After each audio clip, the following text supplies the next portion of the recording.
Assalamualaikum warahmatullahi wabarakatuh.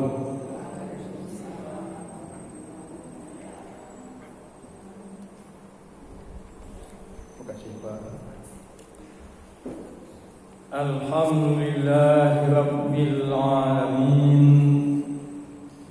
Hamdan na'imin, hamdan syakirin. Wassalatu wassalamu ala asyrafil anbiya'i wal mursalin wa ala alihi wa sahbihi ajma'in. Ibu bapak jamaah salat maghrib yang dirahmati Allah, sebelumnya mari sama-sama kita panjatkan puji dan syukur kehadirat Allah Subhanahu wa taala yang telah memberikan kepada kita nikmat kesempatan dan nikmat kesehatan untuk mengadakan kajian kitab HPT ba'da salat maghrib ini. Kesempatan itu artinya ada langkah, dan kesehatan itu artinya kita kuat.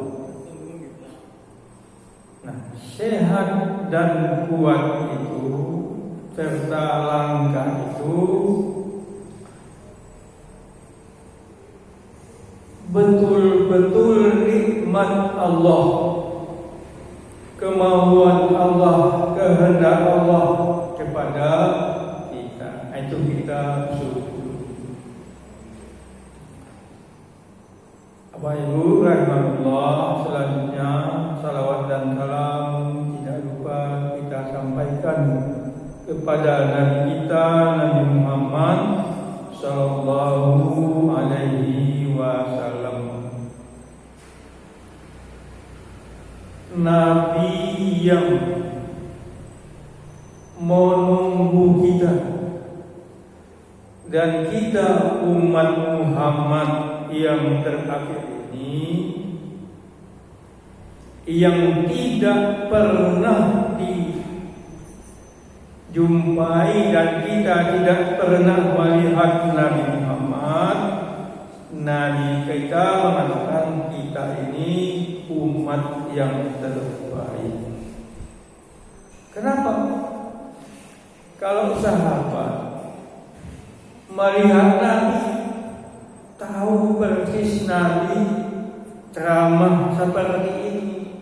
Jadi kalau sahabat Nabi itu beriman, ya boleh dikatakan wajar. Tapi kita tidak melihat Nabi. Kita umat Islam khususnya yang sudah melaksanakan ibadah haji seperti sekarang ini, ya, sedang musim haji, atau yang pernah umrah, melihat Nabi, melihat kuburan Nabi.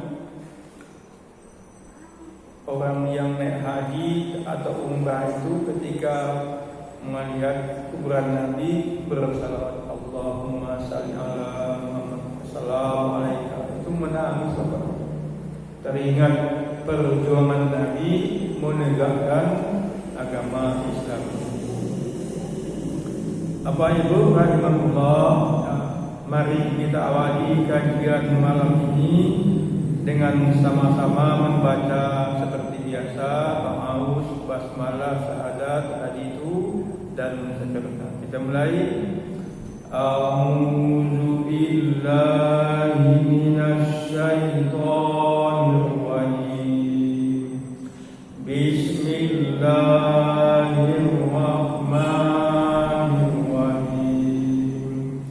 Asyhadu an la ilaha illallah wa asyhadu anna Muhammad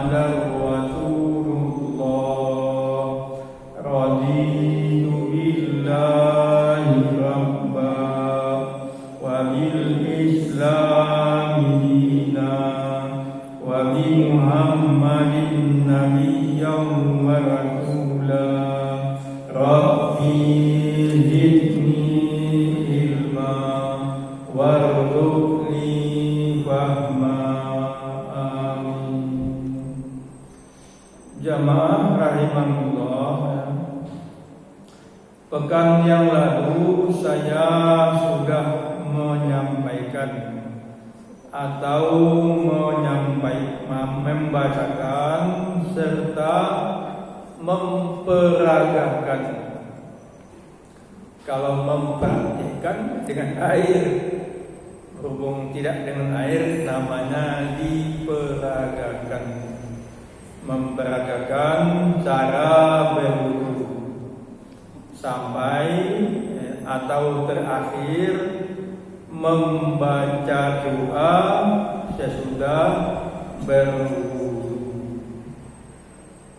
Jadi jangan lupa Bapak Ibu, setelah kita berwudu kita membaca doa. Sayang kalau tidak membaca doa. Kalau tergesa-gesa boleh saja habis wudu, takut nanti tidak dapat takbiratul ihram sambil jalan berdoa. Nah, sedangkan dalilnya belum saya bacakan. Nah, malam ini saya akan membacakan dalil doa sesudah wudu.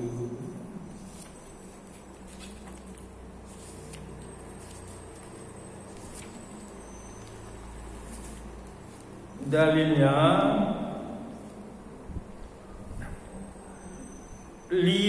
rawa Umar bin Khattab radhiyallahu anhu qala innahu qala anifa ma minkum min ahadin yatawaddau fayusbihul wudu'a summa yaqulu asyhadu an la ilaha illallah wahdahu la syarika lah wa asyhadu anna Muhammadan abduhu wa rasuluh illa futihat lahu abwabul jannatis samaniyah yadkhulu min ayyiha syaa. Rawahu Muslim dan Ahmad dan Abu Dawud. Artinya, menurut hadis dari Umar bin Khattab radhiyallahu anhu bahwa dia telah berkata, Nabi sallallahu alaihi wasallam bersabda, tidak ada seorang dari kamu yang berwudu dengan sempurna. Jadi wudunya wudu yang sempurna, bukan wudu yang asal wudu. Lalu mengucapkan, lalu berdoa, asyhadu an la ilaha illallah, aku bersaksi bahwa tidak ada ilah, tidak ada sesembahan illallah kecuali Allah. Wahdahu la syarikalah, Allah itu esa, tidak ada sekutu baginya. Dan aku bersaksi bahwa Muhammad itu hamba dan utusannya. Apa ganjarannya? Melainkan akan dibukakan baginya pintu-pintu surga yang 8 yang dimasuki dari mana saja ia kehendaki. Diriwayatkan Muslim dan Ahmad serta Abu Dawud. Bapak Ibu rahimahullah, kalau di HPT ini sampai wahdahu la syarikalah. Namun kalau di buku fikih yang lain, contohnya di buku Sulaiman Rasyid, ada tambahan Allahumma ja'alni minat tawwabina wa ja'alni minal mutatahhirin. Dua-duanya boleh. Ya Allah, jadikanlah aku dari orang-orang yang taubat, dan jadikanlah aku dari orang yang bersih. Bapak Ibu rahimahullah, mohon maaf, salah satu amal yang susah dikerjakan kalau tidak biasa, padahal ringan, apa itu? Gantung. Bapak Ibu kalau tidak punya penyakit prostat itu sebentar ke belakang, sebentar tipis, monggo silakan urut terus. Fatal, tentunya lama kalau tidak punya penyakit. Jadi kita dalam suasana wudu. Artinya apa? Kita suci, kita bersih di hadapan Allah Subhanahu wa ta'ala. Bapak Ibu rahimahullah, sebelum saya mengakhiri menyampaikan cara berwudu ini, saya mohon maaf kepada satu jamaah Masjid Babul Jannah yang hadir malam kemarin atau malam ini. Yang kedua, penonton atau pemirsa channel YouTube Yem Zuwardi Channel.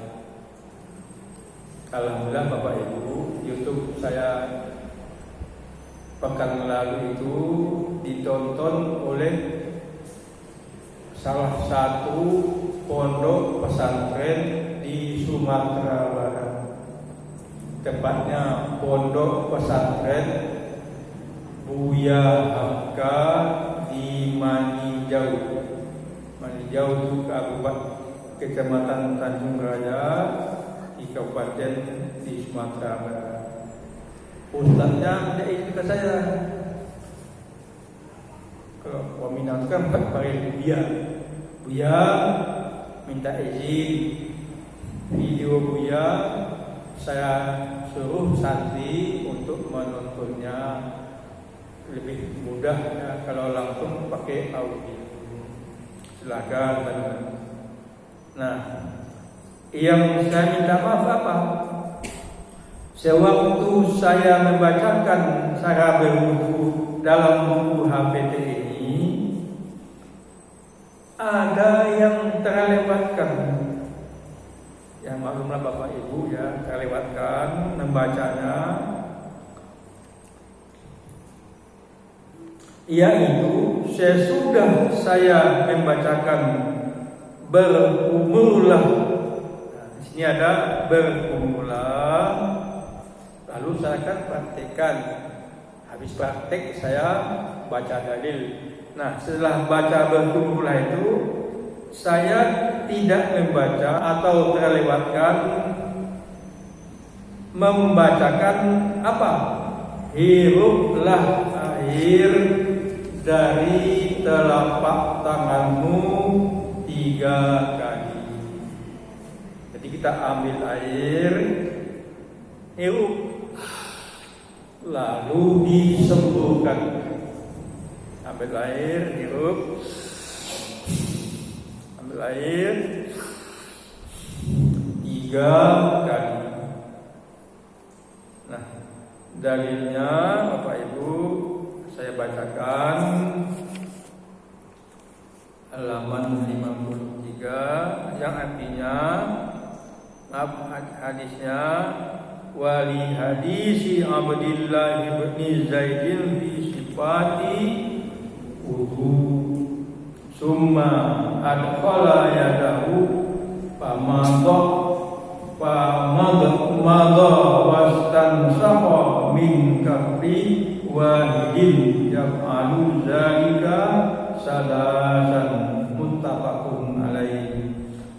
satu lagi, wali hadis Abi Hurairah, amara Rasulullah sallallahu alaihi wasallam bil madmadi wal istinsar.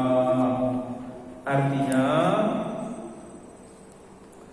dan karena hadis dari Abdullah bin Zaid dalam sifatnya wudu, kemudian memasukkan tangannya, maka berkumur dan menghisap air atau menghirup air dari telapak tangan sebelah. Beliau mengerjakannya 3 kali. Diriwayatkan Bukhari dan Muslim. Dan menurut hadis Abu Hurairah, masih riwayat Bukhari Muslim, Rasulullah memerintahkan berkumur dan menghirup air.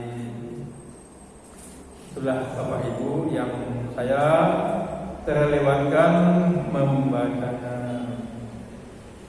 Bapak Ibu rahimahullah,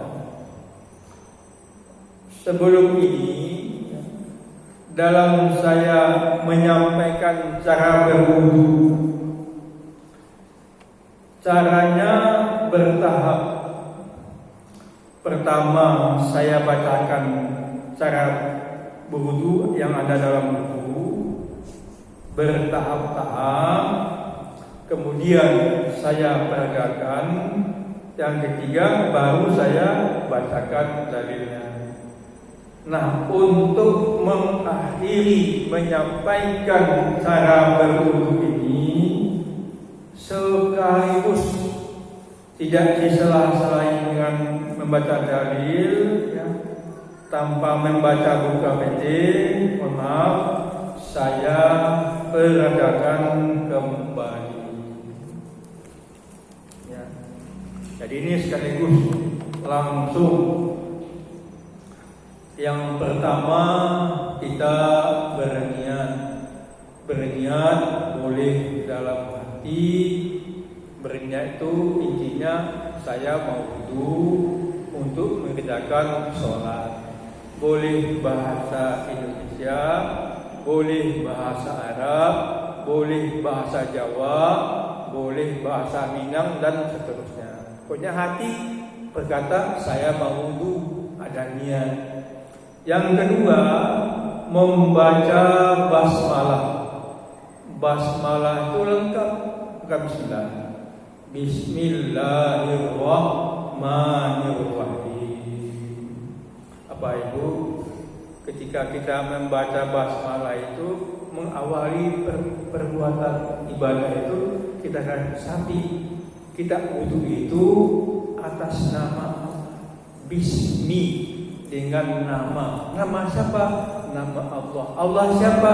Ar-Rahman, yang pengasih, Ar-Rahim, yang penyayang. Mantap dalam hati kita kalau kita khusyuk membaca basmalah. Nah, kemudian kita membasuh jari atau telapak tangan 3 kali. 1, 2, 3. Saya sudah sampaikan. Saya mohon terus terang lupa kadang-kadang 2 kali atau 3 kali. Nah, udah anggap 2 kali. Anggap saja yang bukan anggap, dihitung yang kecil. 2 kali, 3 kali. Nah, kemudian kita berkumur-kumur, ambil air. Berkumur-kumur itu diguncang-guncangkan airnya dalam mulut, lalu dibuang, disebutkan 3 kali. Nah, ini yang kelupaan saya. Setelah berkumur-kumur baru ambil air lagi, hirup. Ambil air,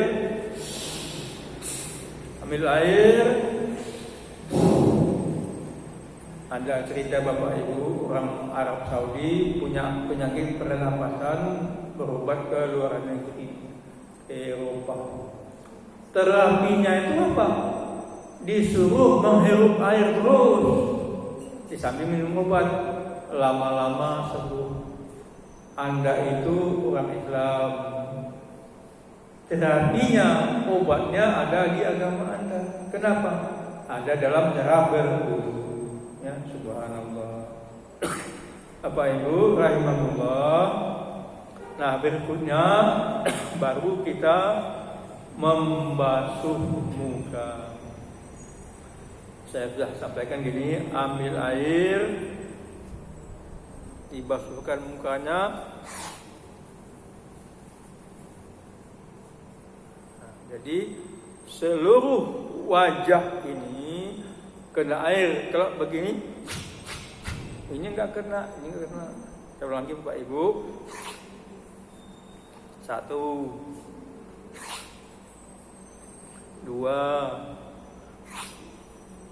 3. Enak Bapak Ibu kalau mata itu dibersihkan di sudutnya. Berikutnya Bapak Ibu, khusus kepada bapak-bapak yang punya jenggot, nah, di sela-selai jenggotnya. Orang Arab kan rata-rata pakai jenggot ya.